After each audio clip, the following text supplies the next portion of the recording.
सोचो अगर तुम्हारे हाथ में ओमेंट्रिक्स आ जाए तो तुम क्या बनोगे?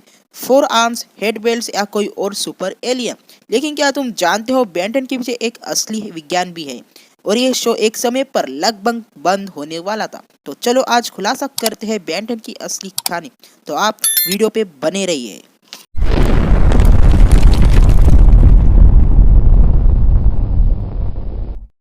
2005 में कार्टून नेटवर्क अपने सबसे अंधेरे समय से गुजर रहा था। शो फ्लॉप हो रहे थे, टीआरपी गिर रही थी और बच्चों को कुछ नया चाहिए था। तभी चार creator man of action team ने टेबल पर बैठकर बोलते हैं, चलो एक ऐसा बच्चा बनाए थे जो सुपर हीरो नहीं सुपर वेपन हो। और ऐसे पैदा हुआ बैन टेनिसन। पर बैन टेनिसन के पहले एक लड़की का नाम था टेन टेनिसा, जो वही से शुरू हुई थी। पर लड़की कंफर्टेबल नहीं थी, इसलिए उसको बैंटन ने बनाया था। बैंटन को बनाना इतना सिंपल नहीं था। शो के शुरुआत में कंसेप्ट में बैंटन की जगह एक लड़की जिसका नाम रखा गया था टेन टेनिसा। हाँ सच में, लेकिन फिर क्रिएटर को लगा कि एक लड़का ज्यादा ऑडियंस पकड़ सकता है। 25 से ज्यादा कंसेप्ट आर्ट रिजेक्ट हुए, अलग अलग एलियन वॉइस डिजाइन बने और ग्रैंडपा मैक्स को मल्टीस्टाक नहीं, एक नॉर्मल कुल अंकल बनाना था। क्रिएटर को असली गोल था बच्चा रिलेटेबल हो और लेकिन पावर गॉड लेवल की हो। बेंटन का पर्सनैलिटी इंटरनेशनली थोड़ा मेच्योर रखा गया ताकि बच्चे उससे कनेक्ट रह सके और हमारे ऑडियंस हमेशा उससे कनेक्ट रहने की कोशिश भी करती है। बैन टेनिसन सिर्फ 10 साल का लड़का, पर किस्मत ने उसे ऐसा हथियार दिया जो दुनिया बचा भी सकता था और मिटा भी सकता था। यह सब शुरू हुआ 2005 में। कार्टून नेटवर्क को एक ऐसा सुपर हीरो चाहिए था जो ऑडियंस को मजा भी दे सके और एनिमेशन भी सस्ते में बन सके। पर मैन ऑफ एक्शन नाम की टीम ने सोचा, सुपर हीरो तो बड़े बहुत है, पर एक बच्चा सुपर हीरो है तो मजा ही आ जाए। पर मजेदार बात यही से शुरू हुई कि बैंटन के 25 से भी ज्यादा डिजाइन रिजेक्ट हुए, पर अंत में फाइनल वर्जन बना एक लड़का, एक रहस्यमय एलियन वॉच और सिर्फ 10 ट्रांसफॉर्मेशन। असल प्लान 100 एलियन का था, पर बजट और एनिमेशन लिमिट ने सपना काट दिया और ऑडियंस के लिए एक नया कार्टून ला दिया। ओमनिट्रिक्स कोई खिलौना नहीं, ये एक डीएनए चार्जिंग डिवाइस था। हर एलियन का डीएनए इसके अंदर स्टोर करके रखा था। ट्रांसफॉर्मेशन डीएनए रिस्टोरेशन का भी इसके अंदर एक सिस्टम था। रियल वर्ल्ड में इसे कहते हैं जेनेटिक, मतलब भविष्य में ओमनिक जैसा डिवाइस पॉसिबल हो सकता है। शो ऐसे हिट हुआ कि बेंटन बन गया दुनिया का सबसे प्यारा बच्चा और सुपर हीरो। फिर इसके कुछ अपग्रेड्स मैं आपको बता देता हूँ सीरीज के हिसाब से। बेंटन 10 साल का था तब उसको मिला था ओमनिट्रिक्स, और एलियन फोर्स उसको तब मिला था जब वो था 15 साल का, मतलब वो ज़्यादा एलियन यूज़ कर सकता था। और अनलिमिटेड एलियन का फोर्स उसको तब मिला जब वो 16 साल का था। और ओमनीवर्स और फ्यूचर लॉक मल्टीवर्स का उसको सिस्टम मिला था जब वो 18 का हो गया था। हर सेक्शन के साथ कहानी और डार्क होती गई और उसको अपना भविष्य के बेंटन के साथ उसको मिलने का एक मौका मिल रहा था। जैसे इसमें आपने एक एपिसोड में देखा होगा कि बेंटन एक बार बूढ़ा भी हो चुका था। आपने कभी न कभी केविन लेविन का एपिसोड भी देखा होगा। शुरू में दोस्त बन जाता था बेंटन का, फिर बाद में बेंटन का विलन और दुश्मन बन जाता था। हाँ आपने सही सुना, केविन लेविन। आपने एक ने एक बार इसका एपिसोड जरूर देखा होगा। उसका पावर कंट्रोल लूज होना और मॉन्स्टर बन जाना दिखाता था। पावर सबके पास हो सकती है, लेकिन कंट्रोल सबके पास नहीं होता।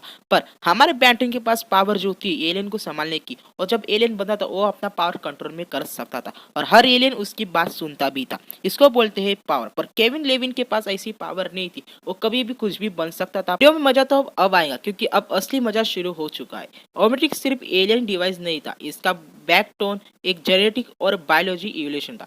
साइंस क्या कहता है, हर जीव का डीएनए उसकी आइडेंटिटी है, पर अगर डीएनए बदल जाए तो पूरा शरीर बदल जाएगा। ये डिवाइस बेसिकली डीएनए को स्टोर करता था, यूजर के डीएनए को एलियन डीएनए में ओवरराइट करता था। ट्रांसफॉर्मेशन साइंटिफिकली पॉसिबल बनाता था। इसको कहते हैं जेनेटिक रिकॉर्डिंग टेक्नोलॉजी। वैज्ञानिक आज भी हैरान है कि फ्यूचर में ये सिद्धांत थेरेपी संभव हो सकती है। इसलिए बैंटन सिर्फ एक कार्टून ही नहीं, एक साइंस इमेजिनेशन एक्सपेरिमेंट भी हो सकता है, क्योंकि फ्यूचर में बैंटन जैसे और लड़के बैंटन बन सकते हैं। बैंटन लॉन्च होते ही कार्टून नेटवर्क के लिए जैकपॉट बन गया था। पहले सीजन के बाद टॉयज आने चालू हो गए थे, वीडियो गेम्स बनने चालू हो गए थे, फिर मूवीज आना चालू हो गए थे, फिर इंटरनेशनल डब भी चालू हो गए थे। हर तरह बैंटन की बैंटन बच्चों ही पहली बार आयरन मैन जैसा एक गैजेट देगा था, बैटमैन जैसा एक रिस्पॉन्सिबिलिटी लड़का देगा था, और स्पाइडरमैन जैसा एक एटीट्यूड एक कैरेक्टर देगा था। पर यही से शुरू होती है बैंटन की एक सीरीज। बैंटन 10 ईयर्स का था, किड ऑडियंस स्ट्रॉन्ग बना लिया था। एलियन फोर्स जब बैंटन 15 साल का था तब उसके पास कैरेक्टर मेच्योर आ गए थे। फिर अनलिमिटेड बैंटन जब 16 साल का था तब सबसे बड़ा अपग्रेड अल्टीमार्क्स मतलब एलन का एलिवेशन फॉर्म अनलॉक हो चुका था। फिर ओमनीवर्स आ गया था जब कॉमेडी और साइंटिफिक मल्टीवर्स कंसेप्ट था। हर सीजन में ये बैंटन का लेजर मास बन चुका था। वैन बाहर से कॉन्फिडेंट दिखता था लेकिन अंदर से इनश्योर था।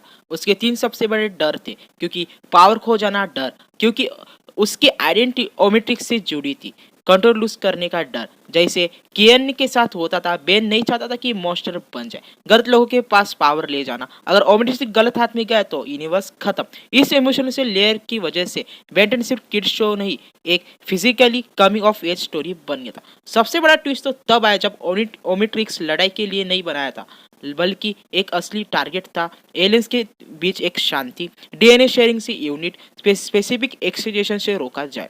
मतलब ओमिट्रिक्स एक गैलेरिक बेसिक ऑफ प्रोजेक्ट था। लेकिन आयरन देखो, जहां भी ओमनिस गया वहां लड़ाई शुरू होगी। विलेक्स, एल्बोटो, फॉरवेवर, काइंड सभी ओमनिस के हथियार समझ बैठे, पर ये हथियार नहीं, एक शांति का एक हथियार था। मतलब हमारे ऑडियंस को ऐसा दिखाया गया था कि ये एक हथियार है। तो ये थी बेंटन की लंबी और गहरी असली कहानी, जिसमें था साइंस, डेंजर, साइंटिफिक और एक बच्चे की जर्नी हीरो बनने की। अगर तुम बेंटन के dark secret, Vilex organisation and unlimited aliens के ट्रस्ट पर पार्ट 2 चाहते हो तो कमेंट करो ओमनीट्रिक्स पार्ट 2। और हो अगर तुम सच में ऑप्टिक्स मिल जाए तो सबसे पहले चैनल सब्सक्राइब कर देना, वार मैं संभालूंगा। अगर ये वीडियो आपको हेल्पफुल लगी हो और जानकारी अच्छी मिली हो तो आप सब्सक्राइब कर देना, क्योंकि ये वीडियो बनाने में बहुत मेहनत लगती है और वॉइस ओवर करने में बहुत मेहनत लगती है।